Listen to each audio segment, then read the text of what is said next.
judgment, judgment, judgment. Final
Welcome in, everybody. Man, what a difference this is tonight, right? What a difference this was.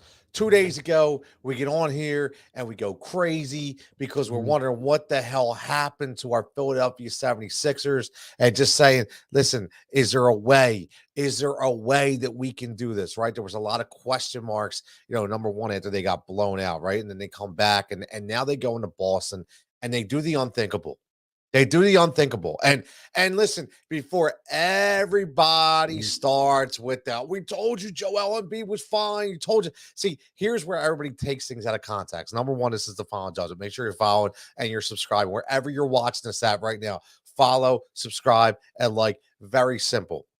If you want to support me and you want to support the brand, please do. It would be greatly appreciated. Get in the comments. Let me know. I want to know how you're feeling. If you're watching this on Twitter right now, make sure that you get on the YouTube page as well and you get involved for all, whether it be post games, whether it be weekly shows, whatever it is. But we bring it the best that we can to you as much as possible.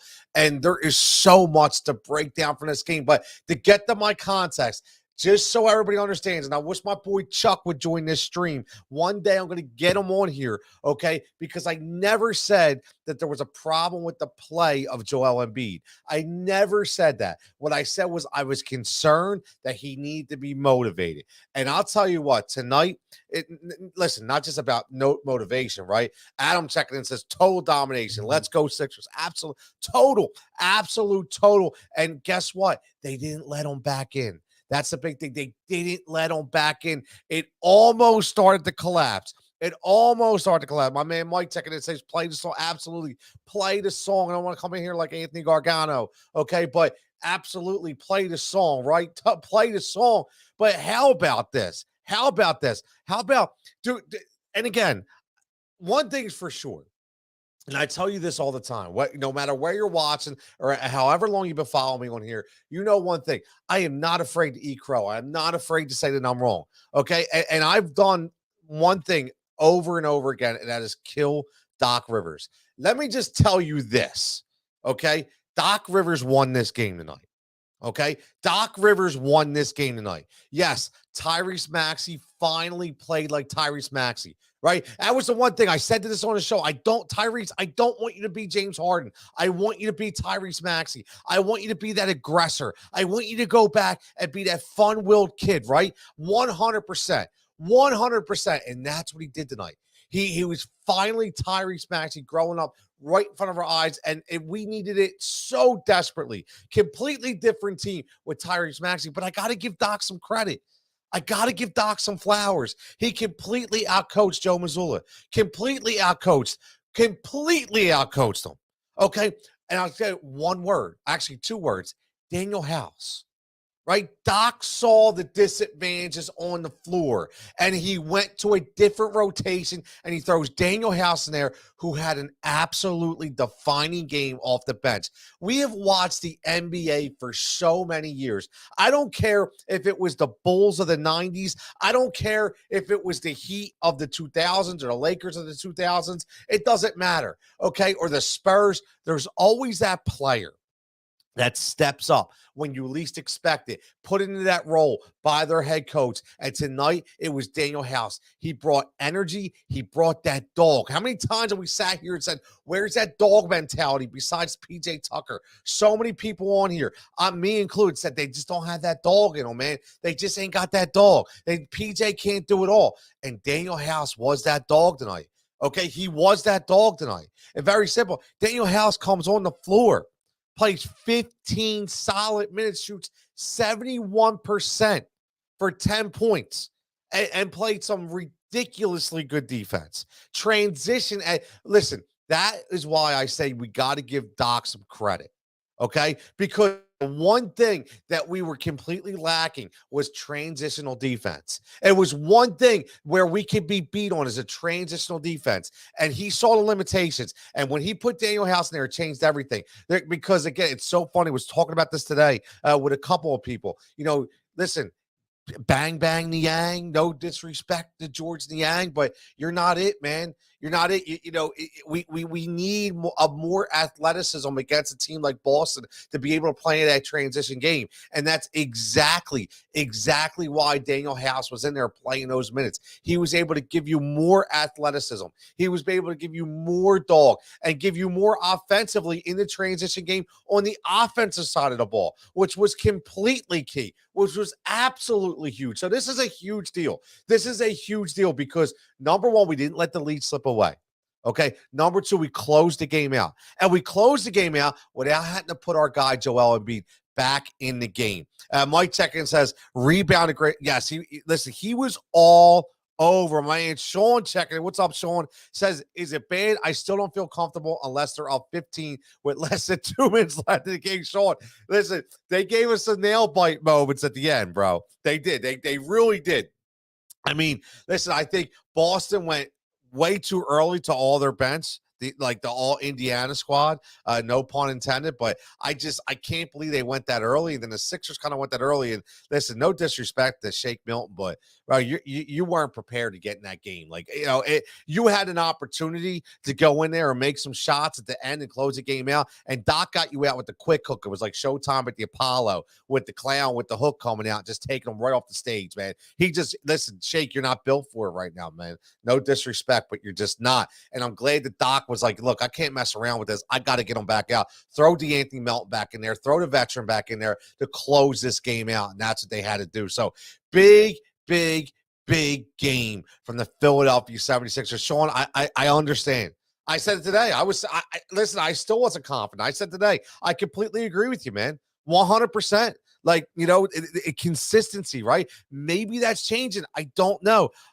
Bench depth needs to be top priority this offseason. Listen, just knowing what they've been able to do with the bench they have is a pretty big deal. I mean, this is a deeper bench than they've had in the past, right? It's a deeper bench they had in the past.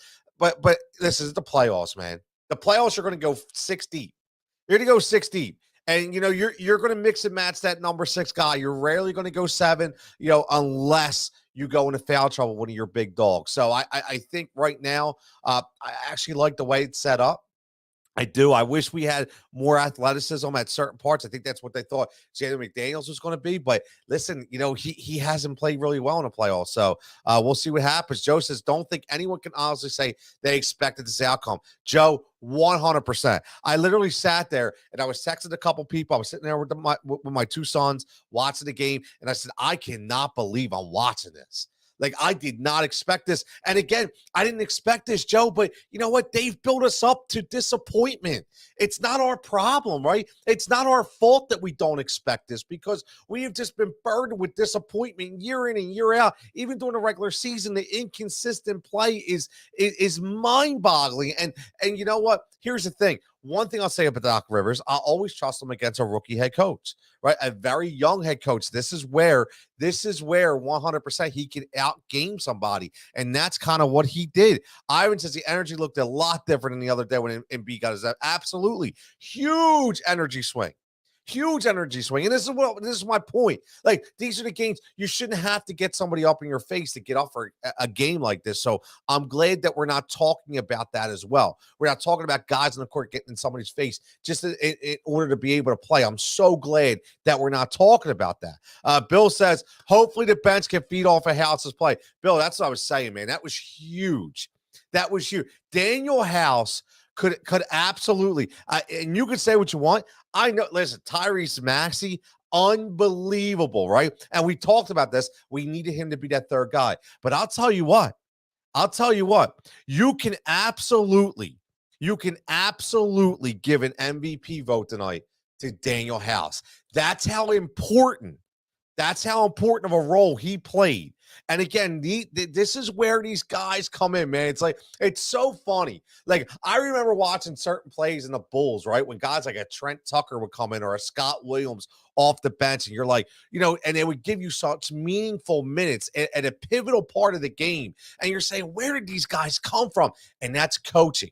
I'll give that to Doc. That's coaching. That's knowing when to insert a specific player for a specific reason, way to utilize the strengths that you have that maybe nobody else knows. And that's exactly what he did. Sean says correct. They stole tonight. Absolutely. Thursday is a must win. I'm not confident if they have to go back to Boston.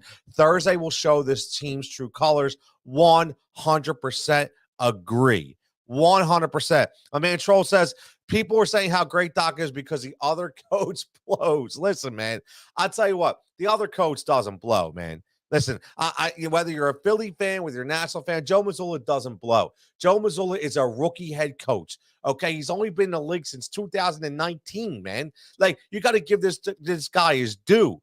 He's doing everything he can, and he's going up against somebody who's been there before in Doc Rivers. It happens, man. It happens. Okay, so he's going to be outclassed every now and then. So he doesn't blow. He's a very, very good coach who, listen, let's put it this way. And I said this before, is when I was doing post games for the Philadelphia Phillies in the World Series, I gave the flowers to guys like Dusty Baker, and the players for the Houston Astros when they were well. And I'm going to do the same thing here.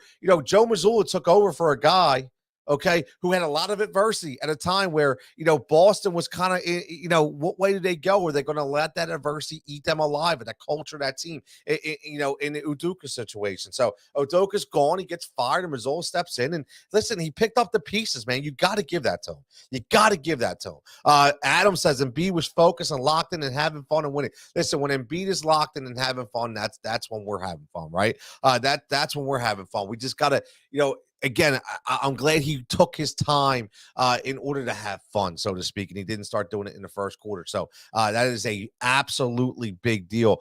Bill says, if we could have McDaniels or Shea can do something in Game 6 or next series, I'm very disappointed, Bill, at McDaniels. I am. I thought, he played very well. He gave you a lot of length. A lot of athleticism in the regular season. I was expecting more out of him, in the playoffs, and we haven't seen it. But listen, maybe this is Daniel House's time to shine, right? Maybe this is House's time to shine. It could be. I mean, what a great time, man. What a great time. There's no better, and here's the thing. I think you'll agree with this, Bill, because you watch it like me. McDaniels is so athletic. And he does so many things, but he's not a banger, man. He's not a dog. He's not. House is a dog.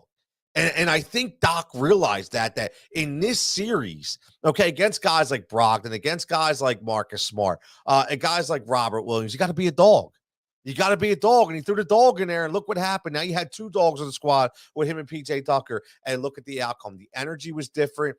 Everything was different, man. Everything was different. And sometimes it takes that key component to get in there and absolutely do it, man. Absolutely do it. So, again, I am expecting a unbelievable energy. This is going to be a World Series, Citizens Bank Park, Bedlam at the bank. It's going to be Bedlam at the center, and I can't wait. And they got to close this game out. right? They take control of the series. You can listen. This just to get back to what Sean said right here, right? I'm gonna bring back Sean's comment right here. I'm not confident if they have to go back to Boston. Thursday will show this team's true colors. This is going to be a pivotal game in the of the franchise of the Philadelphia 76ers. And hear me this, okay? Hear me out. With everything we've endured through this process era, with everything we've endured, with the roster change, the coach changes, the bad draft picks, right? But it all culminates in the series loss against Toronto. It all culminates against a series loss at home against Atlanta. Trae Young. I still have visions of Trae Young, okay, mouthing off to the fans, stealing games at our house. We can't do that, man. This ends. This ends on Thursday. All that ends. Listen, you know how we can stop talking about that by just coming in and taking care of business. Just like Sean said, it's going to show the true colors of this team. Do you want to move on? Do you want to move on? Do you want to close it out and leave no stone unturned? That's what you do right here at your home court on Thursday. So it's going to be interesting because, Boston, listen, I'll tell you what, man, Boston, they showed me a lack of heart tonight. They did. I mean, they were missing free throws down the stretch. They were taking some really bad shots. Their body energy, I think it was Reggie Miller even alluded to that on a telecast. They were really, really showing bad body energy, body language. They didn't want to be there. They really didn't. They knew that their lunch money was stolen. They knew they got housed, no pun intended, but they knew it was over. And unfortunately, that sometimes that kind of negative energy will linger, especially in the next game at the opposing the team's court. So again, defining win for the Philadelphia 76ers. A huge win. Just looking at Tobias Harris finally earning some money tonight, shooting 70% from the floor, 33% for three. Not that great, but still 16 points, a plus 12 overall. PJ Tucker, a plus 11. Some really hard rebounds and some hard defense, and a really big corner three with a plus 11. Joel Embiid, again, 37 minutes, 43% from the floor, 43% from beyond the arc, 91% from the free throw line. Unbelievable. Listen, him and James Harden were 18 of 21 from the charity stripe. Huge game. 33 for Embiid, and Tyrese Maxey, a plus 15. Shot 48% from the field, 50% from three. Shot up 12 threes, knocked down 6 of them, 100% from the charity line, and still got in 7 rebounds and 3 assists. Again, only 1 turnover, which is a huge, huge deal. Dropping 30.